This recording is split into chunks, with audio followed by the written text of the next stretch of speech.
Hello and welcome back to another FIFA 23 player review. Today's player review is the brand new Trophy Titan icon, Roy Keane, so let's get into it. As always with these reviews, I start off with the team. You can see it is a 4-2-4 heavily icon inspired team with the rest just being English players, with Roy Keane and Xabi Alonso in the midfield. So let's look at my stats after my 3 Rivals games. As you can see on the screen, I played 3 games in Rivals, got 0 goals but 4 assists, so let's head into the gameplay. Okay, so into the gameplay section we go for Roy Keane. This is his first assist, nice little through ball through to Shearer, who chips it over the goalkeeper.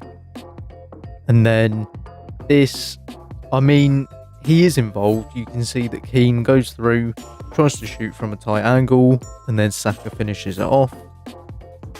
Is it an assist? Not really, but into the second game, Keane through to Saka, who sends Ramos back to Madrid.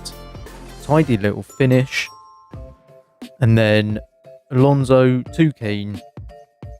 Oh my days. That is unbelievable. What a ball that was. Then into the final game we go. This is the final clip, so I'll be back with the pros and cons in a second. Now that you've seen the gameplay, moving on to the pros for Keane. The first pro would have to be his passing. As you saw from the gameplay, that ping to Shearer was absolutely incredible, especially his passing is normally pretty poor on this game, but I think it's down to his 90 vision and 92 long passing, but also just his general passing.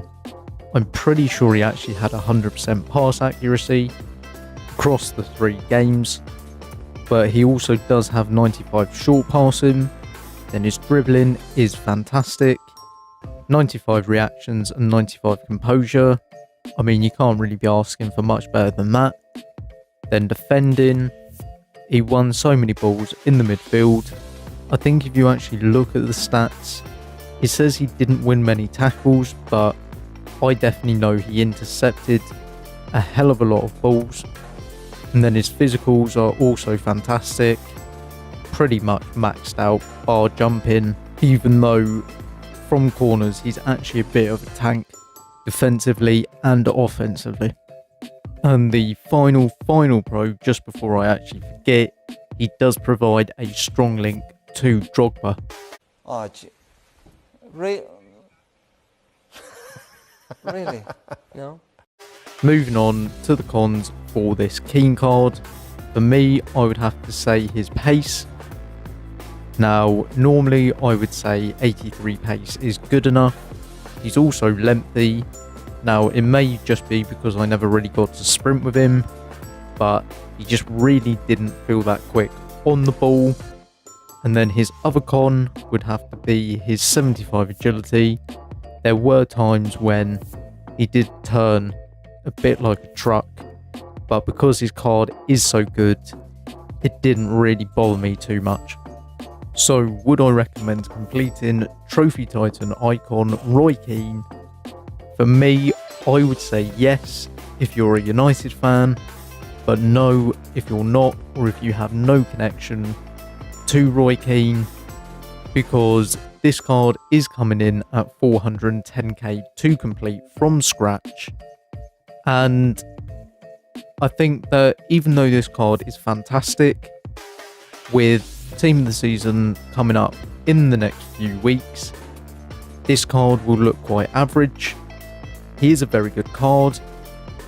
As I said, if you're a fan of Roy Keane, then definitely pick him up because he is a fantastic centre mid. Defensively, he's an absolute tank.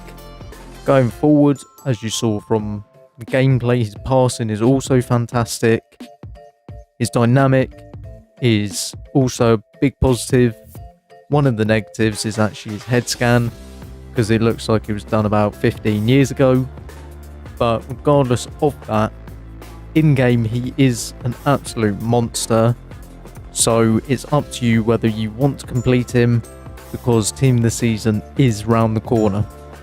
I'd like to thank you all for watching this video. If you did enjoy it, drop a like, comment down below if you're going to be completing Keane, and if you're new, hit that subscribe button to not miss out on any FIFA 23 content. But for now, I'll see you in the next one.